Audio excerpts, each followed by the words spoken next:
മറയൂർ പഞ്ചായത്തിലെ കുമ്മിട്ടാംകുഴി ഗോത്രവർഗ കോളനിയിൽ ലൈഫ് പദ്ധതിയിൽ ഉൾപ്പെടുത്തി വീട് നിർമ്മാണത്തിന് ആദ്യ ഗഡു അനുവദിക്കുകയും പിന്നീട് ബാക്കി തുക അനുവദിക്കുന്നതിൽ തടസ്സം നേരിടുകയും ചെയ്തതോടെ പ്രതിസന്ധിയിലായ കുടുംബങ്ങളെ സന്ദർശിച്ച് അഡ്വക്കേറ്റ് എ രാജ MLA വിഷയവുമായി ബന്ധപ്പെട്ട് ഗ്രാമപഞ്ചായത്ത് സെക്രട്ടറിയോട് റിപ്പോർട്ട് ആവശ്യപ്പെട്ടതായും റിപ്പോർട്ട് ലഭിക്കുന്ന മുറയ്ക്ക് വിഷയം സർക്കാരിന്റെ ശ്രദ്ധയിൽപ്പെടുത്തി മാത്രമേ തുടർന്നുള്ള തുക എങ്ങനെ നൽകാനാകുമെന്ന തീരുമാനമെടുക്കാനാവുമെന്നും MLA മറയൂരിൽ പറഞ്ഞു.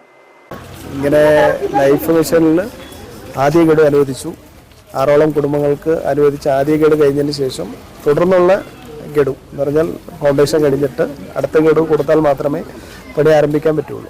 അത് കൊടുക്കുന്നില്ല എന്ന് പറഞ്ഞുകൊണ്ടൊരു വാർത്ത കണ്ട് സ്ഥലം സന്ദർശിച്ചു. ഞാനുണ്ടായിരുന്നു. ഇപ്പോൾ കളക്ടർ ഇവിടെ മറ്റൊരു പരിപാടിക്ക് വന്നപ്പോൾ ഇവിടെ വന്നതാണ്. ഇപ്പോൾ വന്നു കഴിഞ്ഞപ്പോൾ ഒരു ഗഡു കൊടുത്ത സ്ഥിതിക്ക് സ്വാഭാവികമായിട്ടും മറ്റുള്ള ഗഡു കൂടെ കൊടുത്ത് പണി പൂർത്തീകരിക്കണം. അപ്പോൾ മനസ്സിലാക്കിയത് നേരത്തെ കൊടുത്തിട്ട് പിന്നെ കൊടുക്കാൻ പറ്റാത്തതിൻ്റെ കാരണം ഇവർക്ക് മറ്റുള്ള സ്ഥലത്ത് പട്ടയ സ്ഥലങ്ങളുണ്ട്. പട്ടയ സ്ഥലം മാത്രമല്ല അവിടെയുള്ള വീടിന് മെയിൻ്റനൻസും കൊടുത്തിട്ടുണ്ട്. അപ്പോൾ അങ്ങനെ വരുമ്പോൾ സ്വാഭാവികമായിട്ടും ലൈഫിൽ പെടത്തില്ല, ലൈഫിൽ കൊടുക്കാൻ കഴിയില്ല. അപ്പോൾ അത് എങ്ങനെ പരിഹരിക്കാം പറ്റും എന്നുള്ള നിലയ്ക്ക് ഇന്ന് സ്ഥലം സന്ദർശിച്ചിട്ടുണ്ട്. അപ്പോൾ ഒരു പൊതുവായിട്ടുള്ളൊരു തീരുമാനം സെക്രട്ടറിയുടെ റിപ്പോർട്ട് ആവശ്യപ്പെട്ടിട്ടുണ്ട്. റിപ്പോർട്ട് കിട്ടുന്ന മുറയ്ക്ക് നമുക്ക് ഗവൺമെൻറ്റിൻ്റെ ശ്രദ്ധയിൽപ്പെടുത്തിയിട്ട് മാത്രമേ ഇനി തുടർന്നുള്ള ഗഡുകൾ എങ്ങനെ കൊടുക്കാൻ പറ്റുമെന്ന് ആലോചിക്കാൻ പറ്റുള്ളൂ. അതിനു വേണ്ടിയിട്ടുള്ള സന്ദർശനമായിരുന്നു.